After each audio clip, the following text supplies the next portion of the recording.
Brian. Welcome to the show. Thanks so much for coming on. My pleasure. Thanks for having me. I'm absolutely thrilled to have you here today. You're someone who's on one of my favorite TV shows of all time and probably one of the best ensemble comedy shows, I think, ever. I'm sure you would agree. I think most of the world agrees that. Ever would?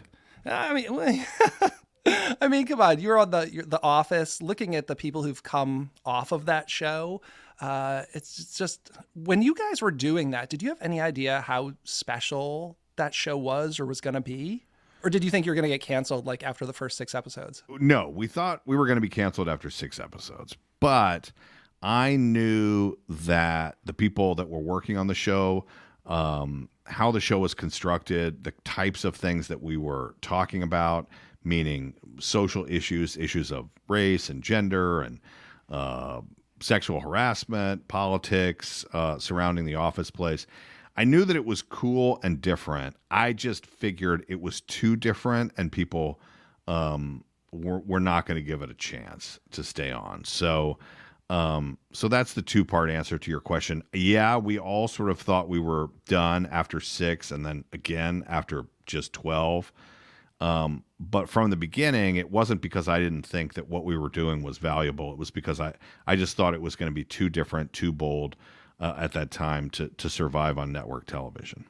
Well, and you also have a subset of people who were fans of the original. I had seen the original before that. Right. And I remember watching the first episode, which was almost like a shot-for-shot remake, right? And I remember watching, I'm like, oh my God, they're doing like the stapler and the Jell-O. Are we just going to have like 12 episodes of them doing the same stuff that was done? But I mean, like very quickly, you were like, oh no, this is a same but different show. It's great. I watched the whole series all the way through, but my son, who's 11, recently found it. So we're doing a watch through together, which is fun because I haven't seen it in so long.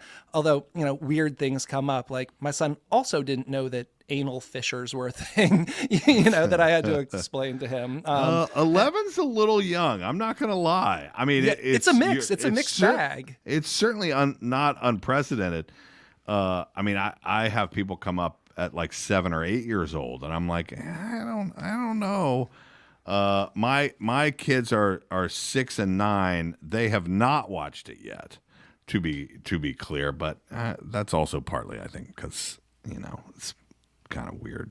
Watch Dad, how does it hold up too? I mean, I think I'm watching it again, and I think it holds up pretty well. I mean, sometimes you go back and you watch like a show from 10 years ago, and you're like, "Oh, that didn't age well." Just not only the jokes, but just the quality, and you're like, "Oh, I guess the show, didn't stand the test of time the way I thought it would." But everything I've seen so far has held up pretty well. Well, I think there's a reason for that. I mean, I did write a book and created a podcast sort of around answering this question. I do think there's a very, very specific reason of why it does. I mean, one, to your point, it's pretty smart and the writing is pretty smart and funny.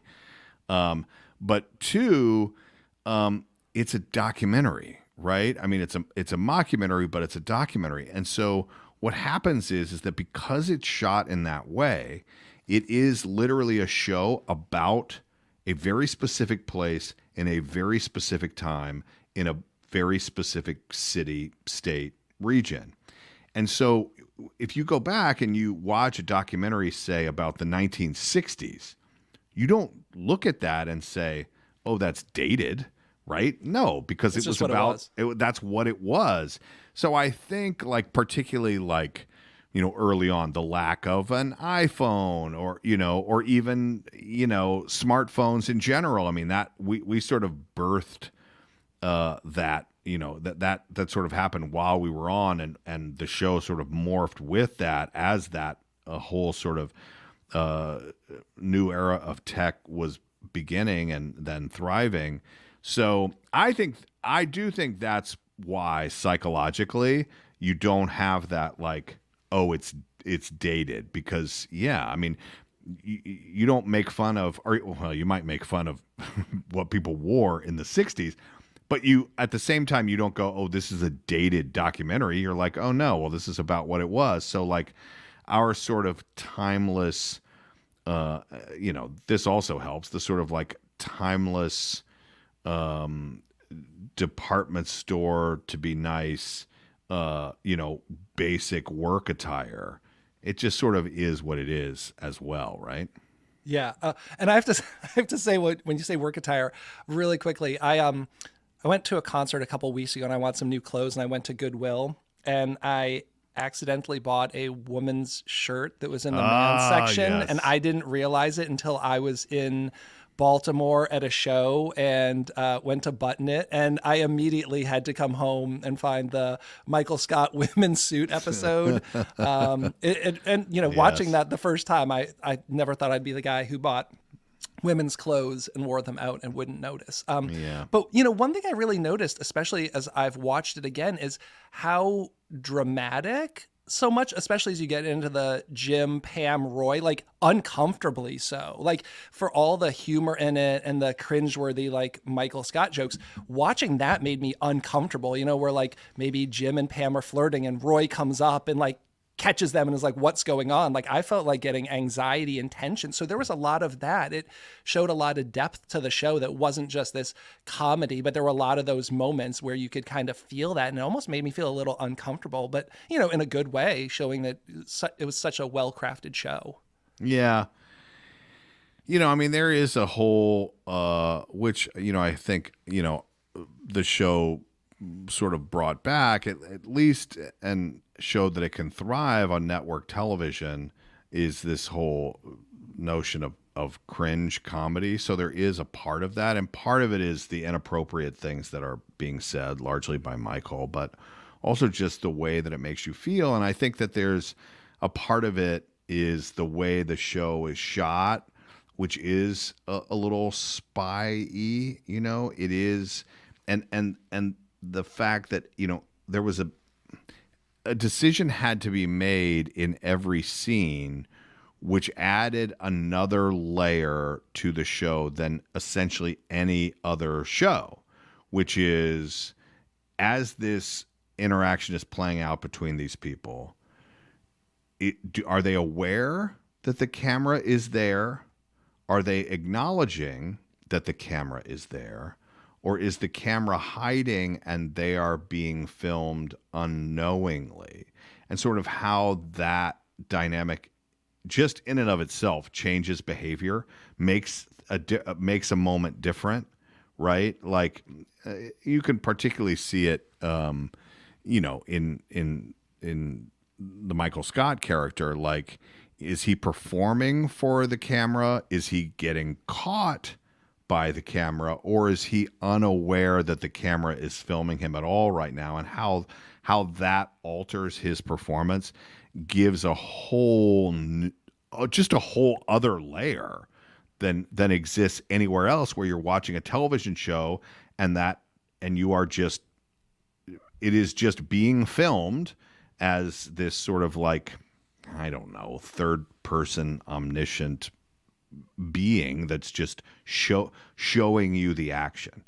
There's no conversation about how that filming changes behavior. It's not a part of that conversation. So that was something that was different and unique, and the show was coming about as reality television was coming about, and those were some of the types of things, particularly in terms of behavior, that the higher ups, our bosses, Greg Daniels, our creator, among others, were sort of exploring through the show. So well done. So well done. And, looking at the cast, so many people have gone on to much, I don't want to say bigger and better, very different things, right? I mean, you have guys like John, who's flexed his muscles as an action hero. I loved watching him as Jack Ryan and in A Quiet Place. You've got, on the morning show there, you have Steve doing a very dramatic turn. Yeah. And you've done what, like voiced animated characters on a show about a trash truck. Is that right? So Yeah, you guys that's all right. flexing different acting muscles. So I guess, why are we on a show called Chefs Without Restaurants, where I talk to people in the food and beverage business? Well, anyone, I guess, who's a fan of The Office, there was a chili episode. It wasn't even an episode. It was like 30 seconds. I mean, I think one of the things that people remember most about Kevin is his chili, where you made your pot of chili and then dumped a pot of chili on the floor, which has led to a book on chili recipes. And we'll get into it a little later, a forthcoming book on barbecue.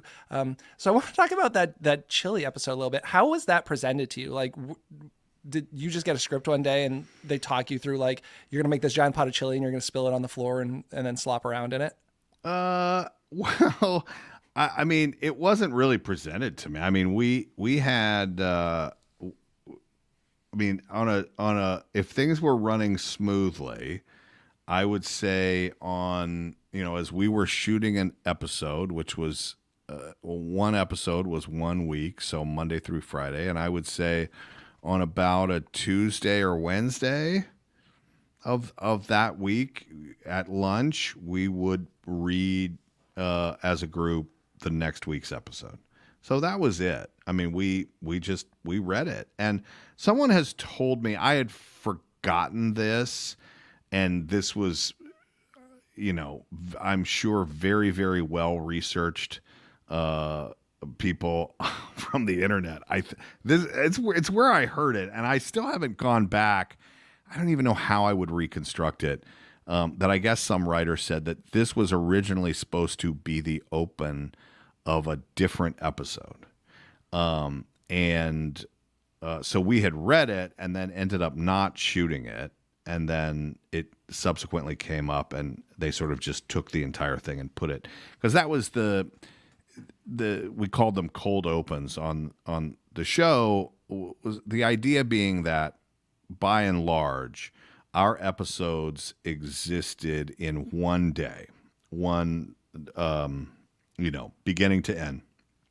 And the cold opens were an opportunity, largely for comedy, sometimes for other things, to sort of just take a moment in time, sort of, splice of life, if you will, moment that was sort of not connected to anything else, not even necessarily the time of year or what day it was sort of unknown, generally not connected to anything else. So that's what it was. I have been told that the scene, the episode, if you will, had a lot of there was a lot of discussion in the writer's room, the one writer in particular, and I have not discussed this with them, so I'm not going to mention their names, but apparently did not like it because, and if you look at it, it is true, it is sort of unlike anything else that happened in the show ever, in that it was essentially a scene that played out with voiceover. Sort of an omniscient voiceover playing out over this continual action scene. I guess that writer got, maybe won a battle, but not the war, and they ended up doing it. And I just remember it being not even particularly like memorable in like, this is so incredible, but more just like, oh, here's a unique challenge with things like, this is going to spill all over the carpet. How are we going to manage that? Like, did they tell you have like one? Was it like you've got to get this done in one shot kind of thing? They had 3 gigantic pieces of carpet. Yeah. Okay. I was wondering because if you spilled chili on your carpet at home, it's going to be stained for life. Like, need a new carpet kind of thing. And I mean, these are professional people who obviously really know their job. I mean, it was like, not just like, oh, let's just throw some carpet over the carpet that's there. No, I mean, it was like professionally like installed in a way, like quote unquote, so there wouldn't be any weird seams or like, bumps or anything like that. And so they had 3, and because again, they didn't know exactly how big the mess was going to end up being. I mean, it was huge because they couldn't, if it had spoiled the carpet underneath, this would have been a like catastrophic issue for like the rest of the week. Although I think we did it on a Friday, but still like having to replace all of that was not was not possible. So But for continuity, they should have left it forever, right? Like, I'm sure there's people on the internet who are like, the next week, the stain's gone. It should still be there. But see, I made the point before you were able to make that point. See, these moments happen out of time and space. So, everything else, right?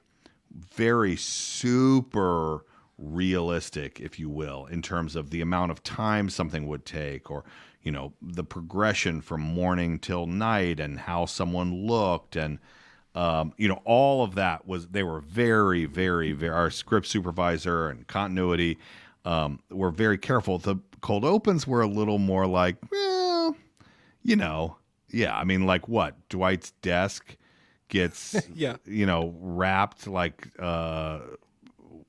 wrapping paper or whatever, when did that happen? Or gets moved into the bathroom. Like, when did that happen? How did it get back? These things were destroyed, whatever. But again, those moments were sort of allowed to be outside of it. So, that was sort of a unique challenge. And knowing what a big mess it was going to be and how difficult it was going to be to do multiple takes. I mean, us getting it in one take was, something I was tremendously proud of then, and more so now because so many people ask about it. Yeah, we were able to get it in one take. Are you done for the day at that point? Like, you're covered in it and it's all over your suit and you're like, we're done here. Yeah, no, I mean, we were done. And that was like I said, that was like the end of the day on a Friday. Go to Chili's, get a drink now. Yeah, exactly. Like, yeah, we were going to be done. And, there was so much preparation, so many tests of, how this was going to spill and what it was going to do and where it was going to move and, all of that stuff. And, I had multiple outfits, doubles and triples and quadruple. I don't know how many outfits they had, but, to put me back to normal. But I mean, I've said it before, and it really is, it sounds like a joke, but it's not. I don't think anyone could have imagined how to clean me well enough. Like, we had everything else, but we didn't have an extra one of me to like slide in, and just my hands were a different color. Like, it was just such a mess. And if we had to go back again, I mean, an hour, it would have taken an hour and a half, like, just to get me back reasonable, to a reasonable beginning, pre-spill place. It would have been a big deal. So thankfully we did get it.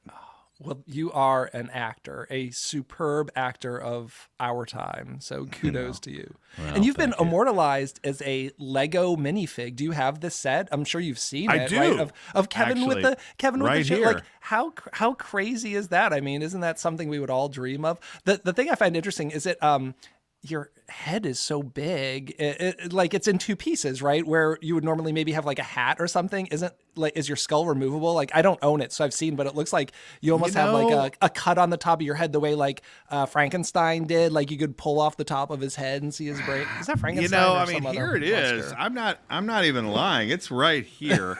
It is inscribed from the creators of it. So cool. I think you're right. I mean, I've been given it before. I think you're right, based on the picture here. Yeah, it is like, oh, I can still hear you. We're good. Yeah, it is like, oh yeah, it is. Yeah, no, I have a 2-part skull. That might be a Lego first. Well, so what is it normally? You put I think it's just like top. you have the hair on top, but then the hair covers over like wherever that would be, or a hat or something. I don't know that I've ever seen one where there's like where the actual head is in two pieces. Boom. Might be a Lego first. That's Lego history there. I have not put it together. I don't know what I'm supposed to do. Am I supposed to put it together? You're supposed to keep it in the box and then save it for a bazillion. Sign it. Maybe get some of your famous office friends to sign it, and then sell it for $1 billion so your kids can go to school or whatever. Buy a fancy car. I don't know. I can't do that. I can't. I can't sell it, right? Well, you can buy more. I mean, you should go just buy a bunch and start signing them and go to conventions. Isn't that what people do? They go to do you do that? Like, I mean, I know there's been conventions and stuff. Are you like a con guy who goes and like get your picture? I have done some. Oh, I will tell you this. They sent me 3 of these. And I'm sure it wasn't Lego. I think I sort of met the guy who was designing it pretty early on in his process. And this was like years. Like for Lego to agree and all of the design stuff. I mean, I can't even imagine. But I had met him, and a really nice guy. And so he sent me. He sent me 3 of them, and my niece now is very into The Office and Lego. So I sent her 1. So I have 2 left, but I haven't done anything with it. I don't know. I guess one day, rainy day, start. Rainy day, just put it together. Yeah, that's what I'm saying. Doesn't do any good in the box. Do you think Kevin is someone who cooks? Like, how much time do you put into thinking about like what this person is in the time that you don't see them on the show? So, like Kevin's chili. I'm trying to figure out like what kind of person is Kevin? Is he someone who cooks at home all the time? Does he do takeout? Like, what's your perception of Kevin and his relationship to food? Besides loving it. Very interesting question there. I mean, yeah, I think that after his fiance, we find out his fiance Stacy left.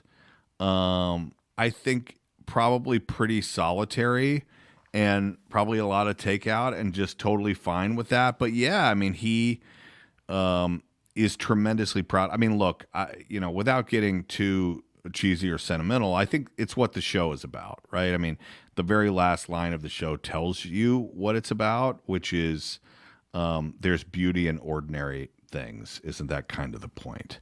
And I think that's what the show does. Is it aims to celebrate quote unquote ordinary people and their small victories. So I mean, I think is the chili scene funny? Sure, I hope so. But I think more than that, it is a moment where it is sort of the physical embodiment of that idea, which is, the creator of the show tells us what it's all about, which is there's beauty in ordinary things. And this is a guy who you wouldn't expect would make unbelievable chili. But I think based on all of the information that we have, and the detail with which Kevin describes making the chili, I believe it is very, very delicious. There's no indicators that it is terrible at all.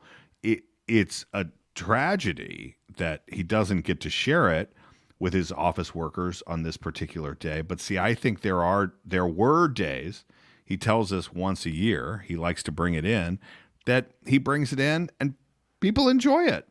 And I think that is, that's what's important about the scene. And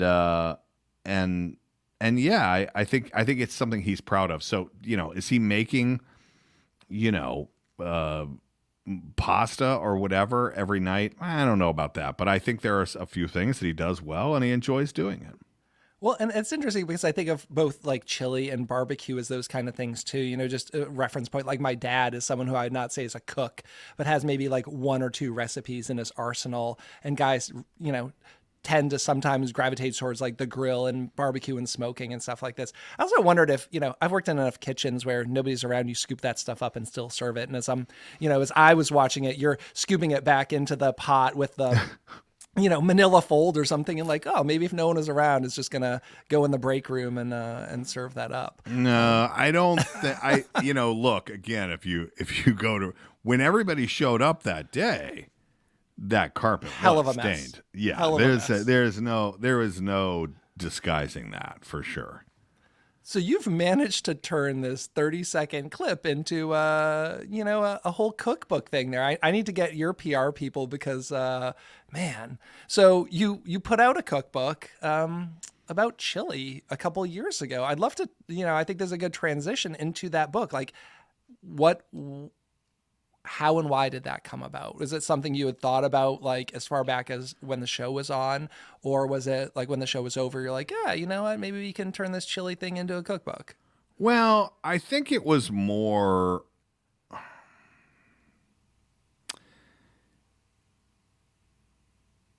I look. I've got, and there are some of them are listening right now. I've got the best PR people in the business, but I think this was more guided by the fans and then what became my experience. I mean, I do cook.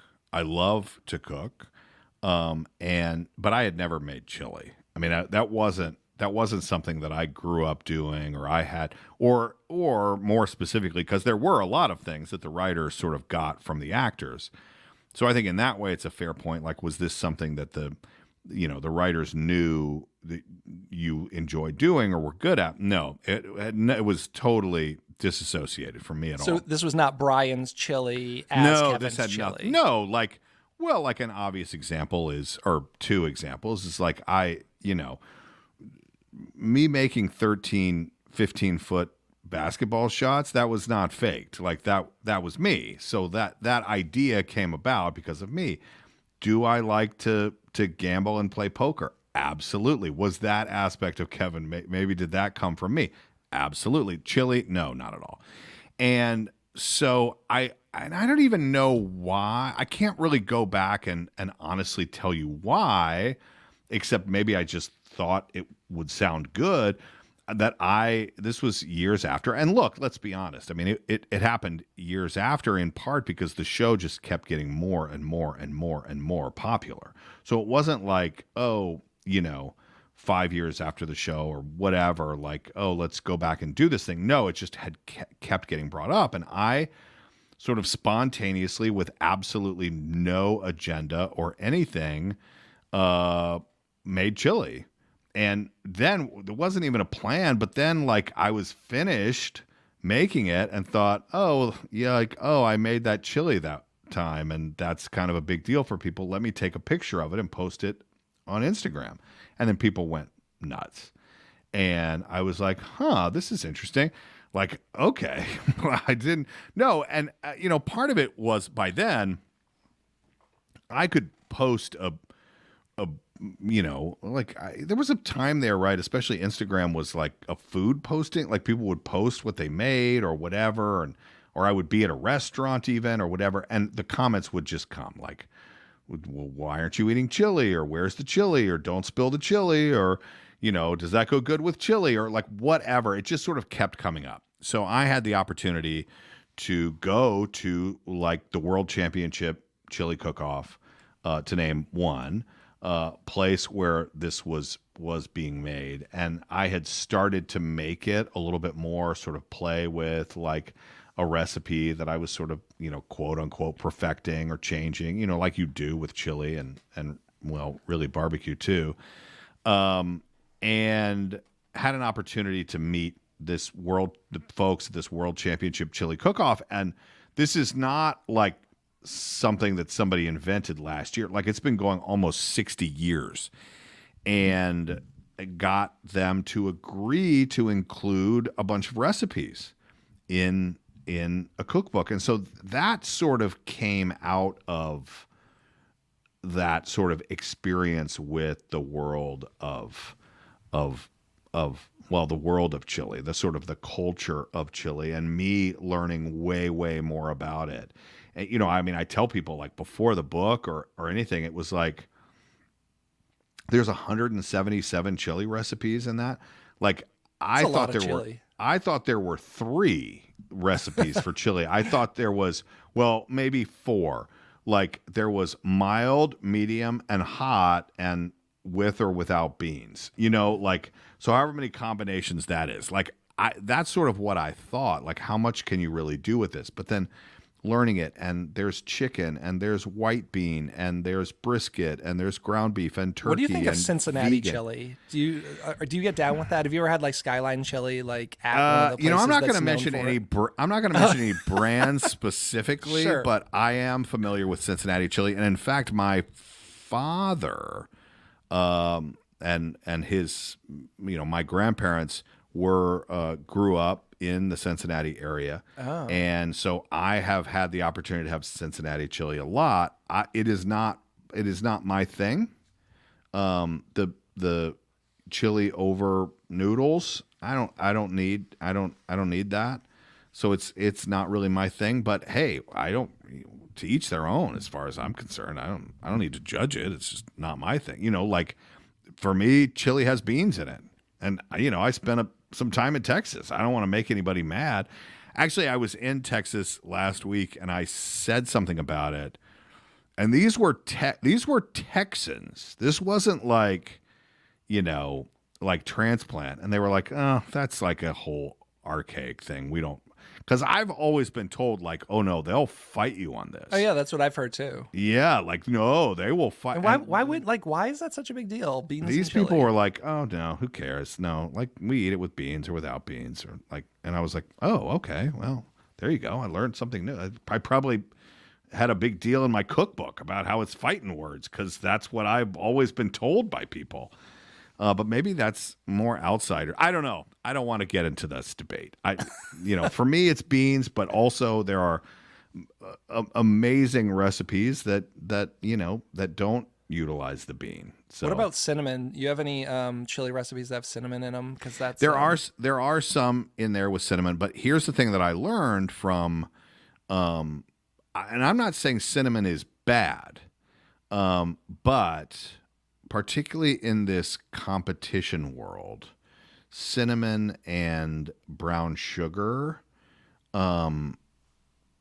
they are, and it's so crazy because now I've judged some stuff, and you can almost immediately taste it, and it is used. It's like, I don't know what I know this is a cooking program and not this, but like sort of like whatever the thing is that hides performance enhancing drugs, PEDs. It's like that's how people view cinnamon and like brown sugar a little bit. Not that some sweetness or some cinnamon flavor is bad, but if you can really taste it and you can identify it, it is viewed as like, oh, they're hiding some badness in there, and they're trying to like butter you up with like some sweetness so that, and it ends up, just spoiler alert, having the opposite effect. Because even if you kind of enjoy it as a judge or whatever, you're like, yeah, but they're like, I don't know. It is a distinct flavor, believe it or not. And let me just say this too, because I haven't talked too much about this. I think you'll enjoy the process of judging one of these things. Is you and look, I'm no expert. You're not gonna. It's not like the crazy, insanely talented sommeliers, right? Who can sip a wine and say like, that's the 1985 French delicacy, blah, blah, blah. So it's not like that for me. It's like, oh yes, well, it has hints of cumin and blackberry elder and I don't have that. But so I felt very intimidated the first time I did it. So what it is they have 20, and that's not a joke, like 22 bowls of unmarked chili around a giant table. And you approach the table at a certain point, and there are multiple judges that are judging this group. And if it's the finals, obviously you're deciding, 1, 2, and 3 or whatever. But if not, you're literally passing on, say, 3 chilies from this table to the next group. And you start at a certain place and you walk around the table, and then you can continue to walk around the table as many times as you want. If you're like, well, I really liked 21 and also 8. Let me taste 8. And then you walk over to 21. You can taste that again. And they at least at the World Championships, they give you tortillas, like little triangles of tortillas and sour cream, which you are supposed to eat one in between each one, so it like cleanses your palate, and plenty of water, and then you can walk around and do that. So I was like through, say, 9 of the first time I did it, of the like 22, I was through like 9, and I was like, oh my God, what am I doing? Why Just am full. I here? Like, no, because you're not Just like eating that just much, too right? much. No, but I'm just like, why am I here? I don't know what I'm doing. And you start feeling like, oh no, like how can I evaluate this and that? And you get sort of like, I got sort of like in my head for a brief period of time. Anyway, point being, I finished and went around and was like, okay, well, these are, my top 3 and blah, blah, blah. So then we leave. We submit the results. So there was no tampering, there's no cheating, and leave. And there are a couple of people who were judging my table that I knew. And so I'm like, oh, I think I said before, I was like, write down what your numbers are. Just write them so that we can talk about it. And as we're leaving, I'm like, all right, so what were your top 3? And I'm telling you, with like 3 or 4 different people, 22 chilies all around the table, they were the same. Like there's something about it. Like when it's good, for whatever reason, like you can feel that it's good and that it's different. I mean, that's the only way I can explain Can it. you do you know what that is like now in hindsight? Like that it was a spice or something, or the texture? Like, did you ever figure out what it was about those particular ones that did it for you? So the one that sort of the main one, is, they call it home style, which basically does mean with beans, and that's it. So it is chili with beans, but it could be like my favorite one. So my top one ended up being number 2. But like I think it was my number 2 ended up winning. And so it was, it was all very close. This was this first year. Was this my number 1, which honestly, like me walking in the room, I'm like, is this chili? Is this a soup? Like, what is this? Was this smoked chicken white bean, like a white chili? So it's competing against like what you would think of as like the red, more sort of traditional ground beef or whatever. Yeah. But there could be a vegetarian one like within this as well, or like turkey, or I always, when I'm judging, I always write down to help remind me. I just write cubed, but like cubed steak, or more like briskety or something. So yeah, so that's also like making the cookbook. It was like, wow, like my mind is like blown by all of the different kinds. And yeah, so in terms of like, is there a unifying thing? No, because they are all so different. But for me, a lot of it is, I definitely have not talked about this, but I don't know if this makes sense to you. Okay. When I'm ready. When you try something, right? And it there's any, let's call it a complex dish that is eaten together, right? So I'm not talking about a piece of chicken or whatever. And it tastes harmonious and together. Everything is working together, as opposed to this sort of layered, like, oh, I can taste hot sauce with bean, and but somehow the flavor isn't fully in the meat. Also, like the meat is sort of seems separate, and all of that. That's a big part of it for me. That's a big, and I'll give you my one, other than don't undercook or don't overcook the onions, which is true. The other one is I like, if you want spice, and it's for that reason that I just talked about alone. If you want spice, cayenne pepper, and you don't have to use a lot of it, actually helps bring things together. Whereas I feel like a lot of people put in hot sauce and that doesn't congeal is the wrong word, but Is it it because doesn't there's like mix. acidity and other stuff going on? Like, because hot sauces have, varying levels of things, but like quite often there's vinegar in there and other things, and it's not just like the pure raw heat. Correct. Yeah. And so that's a tip of mine. Like I don't use hot sauce at all in chili because of that. Because I feel like you can taste that separately as opposed to having it be a part of the thing.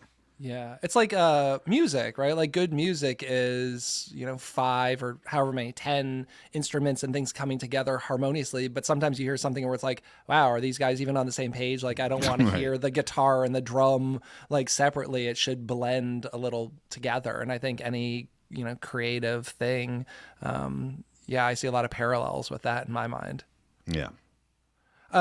So, and then, so we've got chili. And now I guess we should probably talk about, you have another book coming out that's a cookbook in, I guess a little over a month now, or maybe a little under a month, about barbecue. So were you a barbecue guy? Are you someone who like grills and smokes at home and stuff like that? Like Yeah. the decision to do a barbecue book, did that seem pretty natural for you? Like once you did the chili cookbook? Yeah, that's me. I mean, that is what I do. I mean, I love doing it. I mean, the similarities with chili, I think, are, which I think is why I do enjoy chili and the culture of chili, is this sort of communal nature. I mean, I would joke when I was talking about the chili cookbook, like very few people make a pot of chili for themselves. Like that would be pretty weird if they yeah, did, but like you're making it because you're having a gathering. Yeah. Or there's a sports event or a big dinner that you're having with friends and family. And oftentimes, and I think this is more so true with barbecue and grilling, you're people are doing it together. I mean, this no joke. Last night, I had a friend over and I was trying to do, I wasn't cooking something different, but I was using a different technique to try to cook some tri-tip with, by the way, varying results. Like, I'll be honest. Like, oh, okay, that cooked way faster than I thought it was going to. Okay.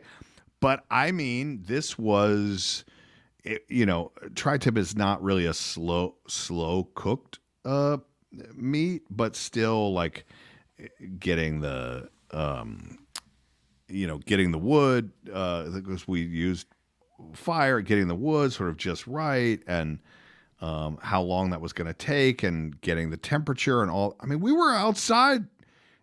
Even for something that was not supposed to be slow cooked, it was an hour and a half or more, 2 hours that we were fiddling around with it. And, maybe had an adult beverage or two and had a great time doing it. And, the meat didn't turn out exactly as well, but I also made chicken as well. The chicken was like, which we thought was a disaster, was actually totally delicious and good. And, the tri-tip, we like, okay, well, next time we'll do this differently. And you know what? We probably will. Like, he'll come over again and we'll do it again and it will be way, way better. But that sort of communal experience, I enjoy that. And more than anything, I enjoy just doing, I'm not a big, how do I say this? Sitting around and chatting is great. That's great. But if you can hang out and chat and also have an activity that you're doing with that thing, for me, even better. Like even better. And I think it is very connecting and makes people closer together by doing that thing. So I really enjoy it. Well, and especially if you're doing something that's a little longer, like cooking meat, where it makes it feel like less like a chore. You know, two things I've gotten into a lot is I like to do tacos and make my own tortillas, Okay. but also pizza. I recently got an uni oven, and that is as fun as that is. And I don't know if you've done pizza. It's a Yes. task when you're trying to feed more people. So I have a family of 6 at my house. So like Oh, that's a 1 hour process, you know, because every pizza right. you pitch in and they're not huge. It's like, okay, it's in there for 7 minutes and it's done. Here's one person's pizza. You know, now I'm going back outside to do another. And an hour later, everyone's eaten but me. So that's more of those things that's more suited. Like we're all outside around the oven and we could just fire it up and share it, as opposed to like, you know, weeknight dinner, let's get food on the table. That's not really what I want to be doing. Right. I got it. I got into doing the pizza thing, and again, maybe, maybe, maybe it's not grilling or barbecue. Maybe it's just fire. Maybe that's what it is for me. Like that I like fire. I don't know. Yeah, during the pandemic, I had it was a house that I was living in at the time that had a like a built-in, not built-in, but yeah, like a solid structure, actual stone outdoor wood pizza oven. Oh, wow. That's neat. I want one of And those. I had lived in the house, I don't know, call it 3 years, never done it. Like never even thought about doing it. And then it's a funny thing what a global pandemic does. It's like, what can we do now at home that takes time? So I started doing that, and I got very into that. I mean, you talk about making the homemade tortillas, like, yeah, making the dough, and I've got to make this dough 3 days ahead, and do all these. You really have to steps plan to for it. that. My dough is Yeah. pretty much a 72-hour dough, so it's like it's Yeah. not a tomorrow night thing. Yeah, but I really, no, I enjoy that a lot.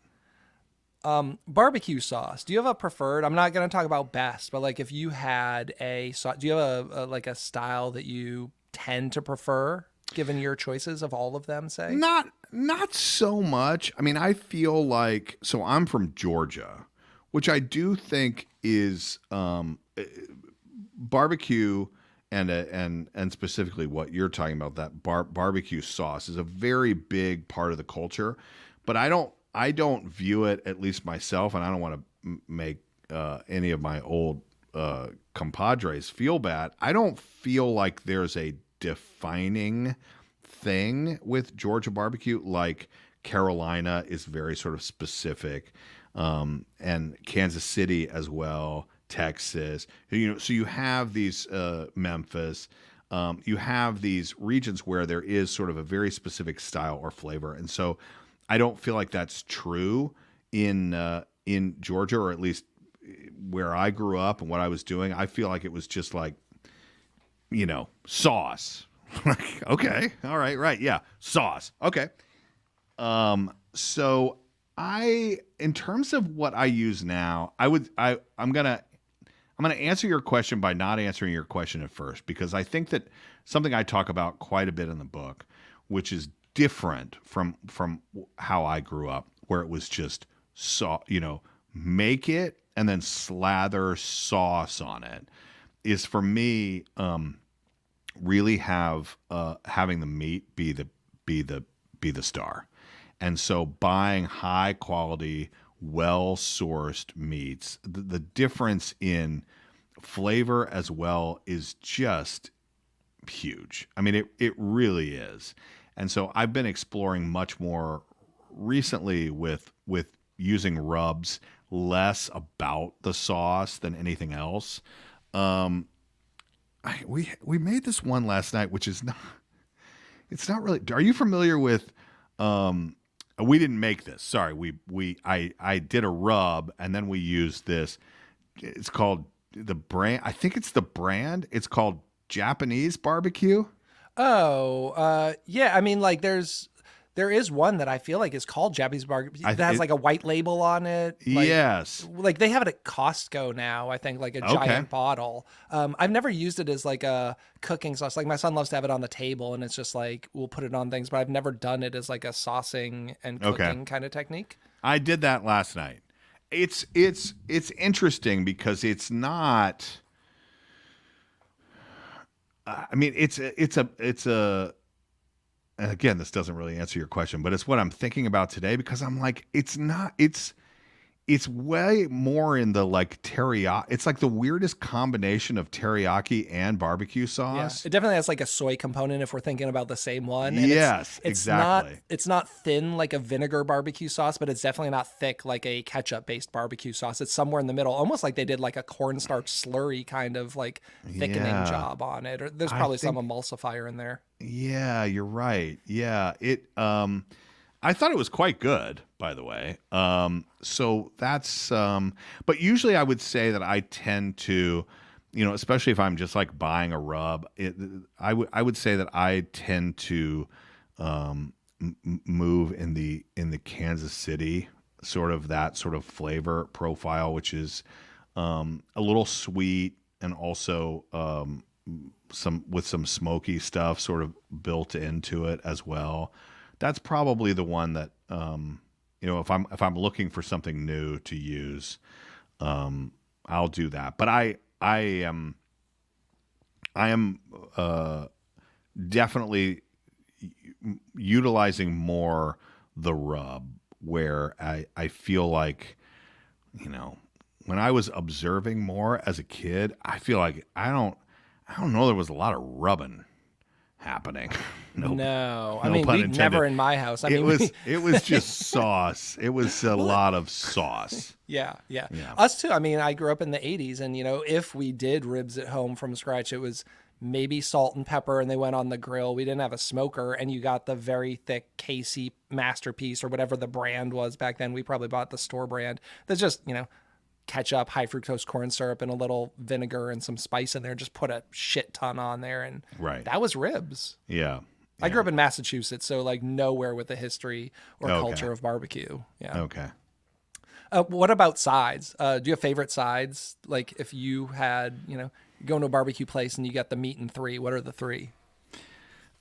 Oh, like if I'm ordering something? Yeah, yeah. Let's make Oh, it because I don't want you to jeez. take like an easy way out. You're going to a place like we're doing takeout barbecue tonight. We have a place in town that does Tuesday night specials, and we get to pick three sides. So like if you were doing, let's say, going to a barbecue mean, place, the and they three had all the that- classics. The three that just jumped into my mind, if I was getting three, would be well, okay.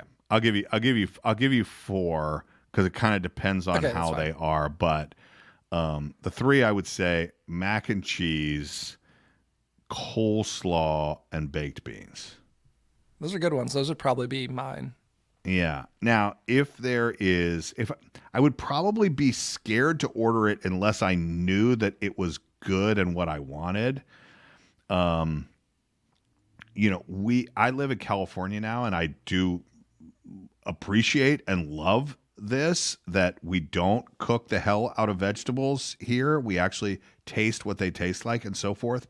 However, if I'm in the South and there was something that I knew was going to be good, Green beans. yeah, green beans. Yeah, the kilt green beans, right? like That you cook with bacon and kilt. onions, and they're like Oh, almost gray. Yeah, destroy. That's a classic. Yes. That is. I mean, I Yeah. don't traditionally eat green beans that way, but if I'm going for something like that, yeah, I mean, I That's like right. a nice crispy green bean. But if you're doing the southern, like, yeah, we've just had them on a pot all day in a broth with like a ham. ham bone or something. Yep, that's right. Yeah, I'm with you.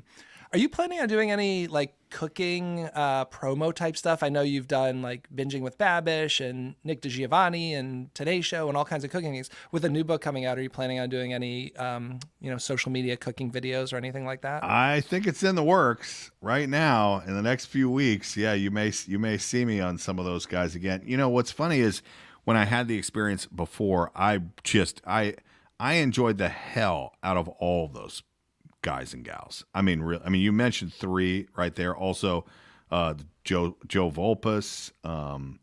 I really enjoyed them a lot, and particularly Binging with Babish. He ended up writing the foreword for this cookbook based Very cool. exclusively on his first foreword. By the way, breaking news here on the show. His first forward, just because of my relationship I had with him through that. Well, it's great. And I love, this time with social media and videos and stuff. People like my son, they're more inclined to watch those guys on a YouTube video than me as a professional chef, gravitate towards. So if my son's, watching YouTube shorts or shorter cooking videos, I think it's really cool. And those are some of the people. I mean, Nick was a guest on my podcast, and my son just thought that was the coolest. First of all, he's like, oh, now you're like 2 degrees away from Mr. Beast, because like he does videos with Nick. So like, how cool is my dad, right? So, little street cred. Yeah. I have one thing I really want to make sure that I ask, and you might not even be able to answer or talk about, but we have a new office coming, because that was just really announced like last week or so. Do you have any info, insights, or just optimism about the new show that's going to be hitting us soon? There's not much that I can say about it. I think there's a lot of aspects that they're still figuring out, but knowing that Greg Daniels is involved and Michael Coleman, who's co-creating it with him, who is a great, very smart guy as well as the husband of Ellie Kemper. It's going to be great. So I have all the confidence that they're gonna nail it. I just don't specifically know much more about it than Sure. Well, they say it's in the Dunder Mifflin world, so maybe in some universe somewhere we'll see. I don't know, maybe Scrantonicity's out there playing somewhere, and Kevin's doing well with that. Maybe. Thanks so much for coming on the show. I really appreciate you taking the time today, and I'm gonna push this out there, and hopefully people will pick up the new book when it comes out. Awesome. Thank you so much, Chris. I appreciate it. It's been an absolute pleasure. Enjoy the rest of your day, and hope to see you around some other time. Yeah, you too.